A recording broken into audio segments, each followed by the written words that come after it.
Saudara, Kementerian Pemberdayaan Perempuan dan Perlindungan Anak bekerja sama dengan Dinas Pemberdayaan Perempuan dan Perlindungan Anak Aceh menggelar pelatihan peningkatan branding berspektif gender untuk pengurus Forum Partisipasi Publik untuk Kesejahteraan Perempuan dan Anak atau PUSPA di Banda Aceh Kamis pagi. Program PUSPA ini sebagai salah satu alternatif untuk menekan tingginya angka kekerasan perempuan dan anak di Aceh.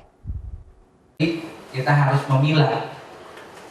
Dinas Pemberdayaan Perempuan dan Perlindungan Anak Aceh mendata angka kekerasan terhadap perempuan dan anak di Aceh cukup tinggi. Selama 6 bulan pertama tahun 2019, kasus KDRT dan kekerasan terhadap anak berjumlah 527 kasus. Ini menurun 20 kasus dari tahun sebelumnya. Kekerasan yang biasanya dialami oleh perempuan dan anak adalah kekerasan fisik dan kekerasan seksual.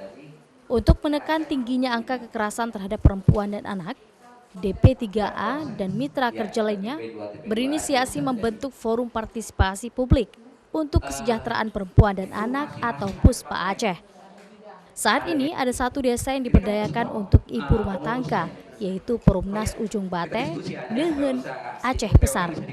Ibu rumah tangga di sana dibimbing untuk mampu menjaga ketahanan keluarga, meningkatkan pemberdayaan ekonomi, dan membuka taman baca bagi anak-anak. Desa ini dipilih karena terbukti masih banyak kasus perdagangan anak dan eksploitasi anak di sana.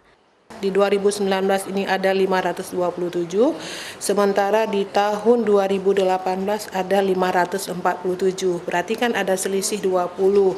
Artinya kalau dilihat dari proses dokumentasi itu ada penurunan 20 data. Kegiatan ini juga bertujuan untuk meningkatkan branding berspektif gender untuk pengurus Forum PUSPA Aceh dengan menghadirkan peserta dari beberapa kabupaten di Aceh yang digelar selama 2 hari. Para kader ini dilatih agar saling berkolaborasi dan bersinergi untuk mempublikasi kegiatan yang berkaitan dengan pemberdayaan perempuan dan anak. Nova Misdayanti, Kompas TV, Banda Aceh.